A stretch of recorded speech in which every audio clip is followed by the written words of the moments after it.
Tere tulemast Rapla Kultuurikeskuse Rütmani galeriisse, kus on Naistööde filmifestivali NÜF raames avatud filmiplakatite näitus Naine Eesti filmiplakatil. Mina olen Rahvusarhiivi filmiarhiivi ja ühtlasi ka selle näituse kuraator Maarja Hindoalla. Filmiarhiivi plakatikogus on ligi 800 digiteeritud plakatit. Siia näitusele oleme me valinud välja 32 Tallinnfilmi mängufilmi plakatit ja fookusega just sellel, kuidas on nendel kujutatud naistegelasi. Need plakatid on siia näitusele valitud aastatest 1967 kuni 1990, aga põhifookusega siis just 7- ja 80-ndatel aastatel, mida võib lugeda Eesti plakatikunsti kõrgajaks. Plakatikunst kui selline hakkas iseseisva kunstivormi staatust saavutama 60-ndatel aastatel, kui plakatikunstile pöörati rohkem tähelepanu, trükitehnilised võimalused paranesid, tuli peale uus plakatikunstnike põlvkond, nende seas näiteks Ants Säde ja Alfred Saldre, kes on ka enamike siin näitusel väljas olevate plakatite autorid. Hakati korraldama plakati näituseid. Näiteks 64. aastal sai Tallinnast alguse Eesti, Läti ja Leedu ühisnäitus Balti plakat. Tol ajal plakatikunst sai väga palju inspiratsiooni näiteks Poola plakatikunstist. Väga palju kasutati maalivõimalusi, väga ekspressiivseid värvilahendusi. Aga siiski 3 Balti riigist oli Eesti 60-ndatel veel natukene nõrgemas seisus ja Läti ja Leedu siis plakatikunstis võib-olla natukene paremas vormis. Nüüd 70-ndatel arengud jätkusid, tuli jällegi omakorda uus põlvkond peale, nende seas Enn Kärmas ja Villu Järmut, kelle plakateid samuti me siin näitusel näeme. Ja nemad tõid plakatikunsti väga palju fotograafia võimalusi, sest ka fotograafia siis 70-ndate lõpus otsis oma kohta ja leiti, et plakatikunstis saab seda väga põnevalt ära kasutada. Ja 70-ndate lõpust ja 80-ndatel aastatel, mida tõesti võib lugeda siis Eesti plakatikunsti kõrgajaks, mitte siis ainult Balti riikide hulgas ei saavutanud Eesti kõige tugevamat positsiooni, vaid kui Läti ja Leedu endiselt pigem said inspiratsiooni Poola plakatikunstist, siis Eesti kunstnikud hakkasid vaatama juba väga palju kaugemale. Neid sama autoreid pärjati väga paljude auhindade ja preemiatega, mitte siis ainult Nõukogude Liidu siseselt, vaid neil õnnestus oma töödega osaleda ka niisiis Euroopas, näiteks Prantsusmaal, Austrias, Lääne-Berliinis näitustel, vaid ka väljaspool Euroopat, näiteks Kanadas ja Ameerikas ja isegi Marokos. Nii et Eesti siis ulatus muutus väga palju laiemaks ja ka inspiratsiooni otsiti siis juba laiemast maailmast. Ja 80-ndate plakatikunsti iseloomustab siis tõesti väga suur stiilide paljusus. Ja enne kui me asume seda näitust lähemalt vaatama, siis vormi poole pealt veel nii palju, et kuna tänavuse festivali teemaks on keskkond ja loodushoid, siis ka need filmiplakatid oleme me trükkinud taaskasutatud materjalile, kriiboard tahvlitele ja originaalsuurustes. Selle näituse ülesehitus aga ei põhine mitte filmide kronoloogial, vaid me oleme kujundanud siia, võiks siis öelda, sellise naise elukaare. Et näiteks kui me alustame siit siis näituse algusest, meil on siin Jaan Tomminga ja Virve Aruoja film Värvilised unenäod aastast 1974 ja siin on Alfred Saldre teinud sellise väga kihvti fotomontaaži Tegemist on ühe Tallinn filmi, võiks öelda, kõige silmapaistvama filmiga, sest see on tõesti väga improvisatsiooniline ja fantaasiaküllane ja peategelaseks on siis väike Kati, keda me siin plakatil näeme. Siit edasi näiteks on Ants Säde plakat filmile Karoliine hõbelõng, kus on siis kuningatütar Karoliine joonistatud siia väga loominguliselt ja näiteks ülal jällegi fotomontaaž Helle Karise filmile Mets luiged, kus siis on ka kuningatütar Eliise pisiplakate peal, plakate autoriks Raivo Järvi. Aga liikudes siit edasi on meil Leida Laiuse ja Arvo Iho film Naerata ometi aastast 1985.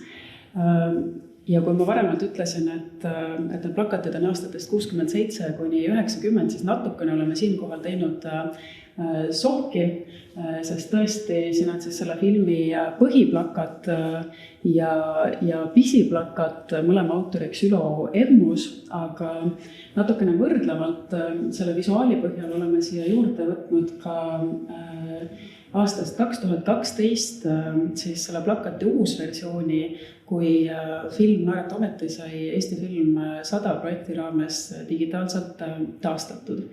Ja seda just siis seetõttu, et kui siin põhiplakatil on kasutatud fotolavastust, selle peategelase Mari suu on justkui suletud, siis ka sellel uuel plakatil on just sarnasele motiivile keskendutud.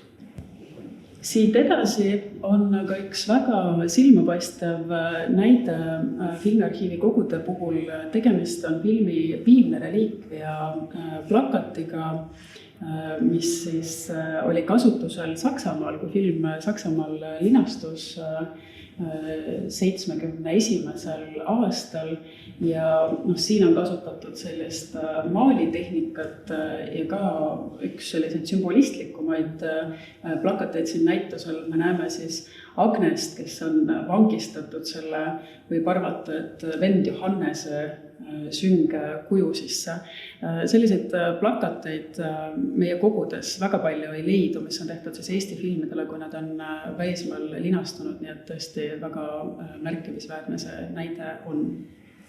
Jätkates aga Leida Laiuse filmidega, siis siin on meil Mäeküla piimamehe plakatid, kus siis eestikeelsel põhiplakatil on kujutatud filmi naispeategelast Mari, aga siin taga natukene võib-olla isegi süngelt või hirmuäratavalt on siis Mari abikaasa Tõnu Prillupi kogu, keda kehastas filmis Jüri Järvet. Ja filmi venekeelsel plakatil siis jällegi Mari taustal on natukene süngemad siis abikaasa, aga lisaks ka parun von Kreemer, kes siis Mäeküla piimamehes hakkas sellele Mari tegelasele nii-öelda silma heitva.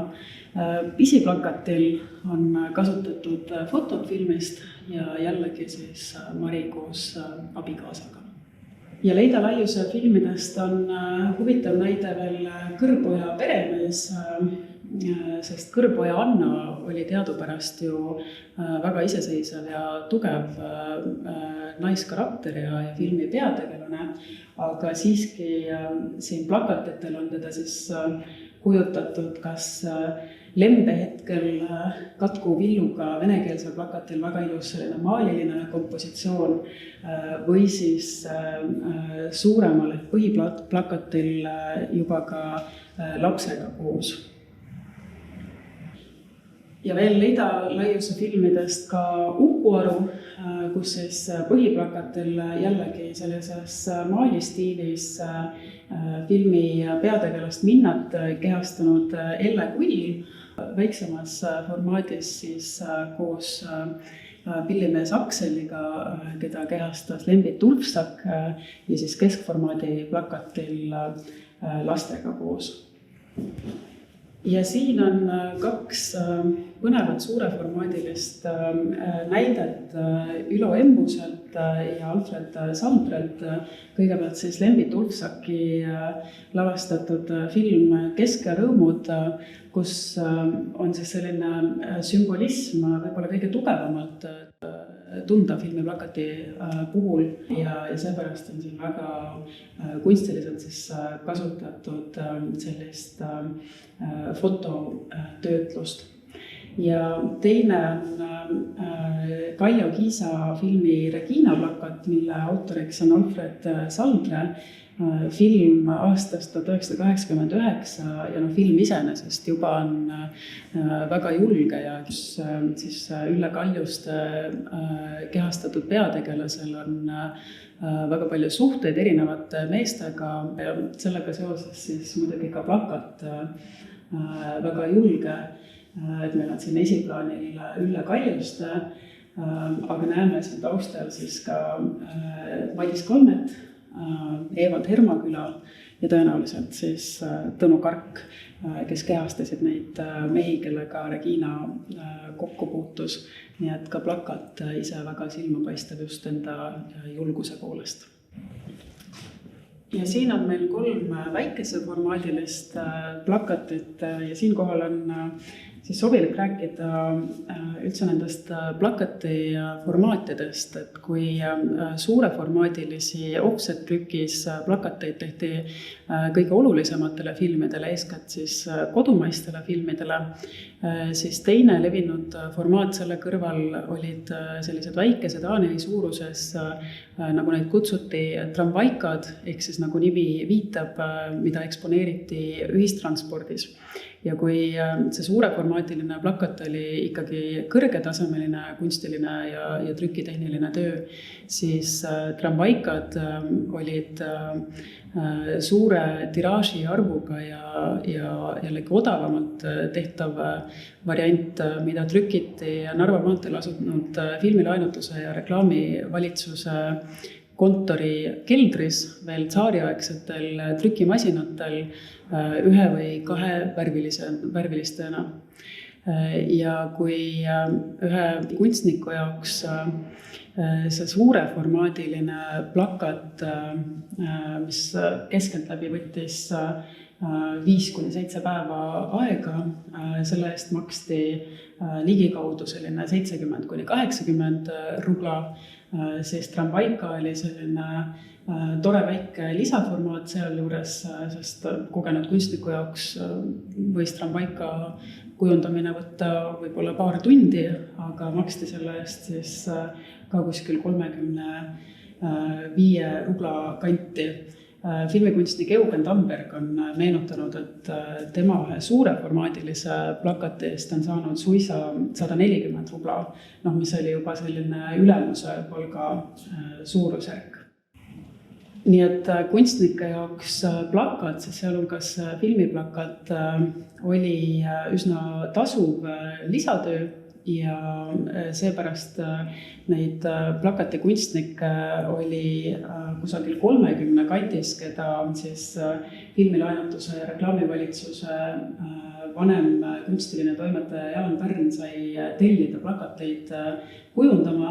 See süsteem toimis väga õlitatult, tähtaegadest oli pingsalt kinni pidada, sellepärast et konkurents oli tugev ja kui tähtajast kinni ei pidanud, siis oli võimalik kasutada lihtsalt järgmist kunstnikku. Ja mis nende plakatite valmimisprotsessi juures on veel huvitav see, et kunstnikule anti siis selle filmi nii-öelda pakett, sünopsis, fotod, kõik lisamaterjalid, aga sageli ei olnud kunstnik üldse filmi näinud. Nii et ka juba see jättis siis väga palju mänguruumi plakati kunsti jaoks ja väga palju sellist avarust ja mängulisust nende visuaalide juures. Ja siin on meil näiteks Leida Laiuse viimane mängufilm Varastatud kohtumine aastast 1989, plakatite autoriks Ülo Emmus ja siin on siis filmi peategelane, keda kehastas Maria Glenskaja, kes on pärast vangist vabanemist tulnud tagasi Eestisse ja otsib oma poega Jürit. Et kui me siin selle väikese plakati peal näeme, siis Maria Glenskaja tegelaskuju ja tema poega, siis siin suurel plakatil on sellise väga huvitava fotomontaažiga asjale lähenetud, et on fookuses ainult siis selle ema ja lapse käsi, et see otsimine ja teineteise leidmine. Ja siit edasi on meil Veljo Kasperi viimaseks jäänud film Pihlaka väravad, juba selline küpsemas eas inimeste armastuslugu ja siin siis ka plakatil kasutatud väga huvitavalt koos joonistust. Selleks on siis siin peategelane Meelis Öödi kehastuses ja graafilisi elemente ja väiksemas formaadis plakat siis sarnase visuaaliga, aga on juba plakatil ka teine peaosatäitja brigadiri rollis Heino Mandri. Ja näituse lõpetuseks on meil Arvo Kruusemendi film Naine kütab sauna aastast 1978 ja peaosas siis Ita Ever. Nii et küll veidi tinglikult, aga siiski võiks nimetada, et sellise naise elukaare oleme me välja joonistanud siin näitusel siis nende plakatite kaudu, mis kasutavad tõesti väga palju erinevaid stiile ja väljendusvahendeid, andes huvitava sissevaate ajaperioodi, mida võib nimetada Eesti plakatikunsti hiilgajaks.